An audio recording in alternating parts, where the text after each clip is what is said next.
Next ఇంకో beautiful collection అండి. మీరు డైరెక్ట్ వస్తే మాత్రం చాలా హ్యాపీగా ఫీల్ అవుతారు. కొంచెం ఎందుకంటే పట్టు శారీస్ కదా, ఫోల్డింగ్ ఇప్పాలి అంటేనే నాకు కొంచెం టెన్షన్ అనిపిస్తుంది. అద్దిరిపోయే కలెక్షన్ అండి. అద్దిరిపోయే డిజైన్ అండ్ కలర్ కాంబినేషన్, క్వాలిటీతో సహా నెంబర్ 1 క్వాలిటీ.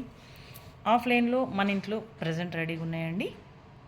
కలర్ కాంబినేషన్ వచ్చేసి ఎగ్జాక్ట్ ప్యారెట్ థిక్ గ్రీన్లో మనకి డార్క్ పింక్ బార్డర్, పర్పుల్లో డార్క్ అనుకోవచ్చు, లేదా వైన్లో డార్క్ కలర్ అనుకోవచ్చు. ఇదండి ఎగ్జాక్ట్ కలర్. టోటల్ డిజైన్ ఆఫ్లైన్లో అండి, ఆన్లైన్లో కాదు. చాలా బాగున్నాయి నిజంగా శారీస్.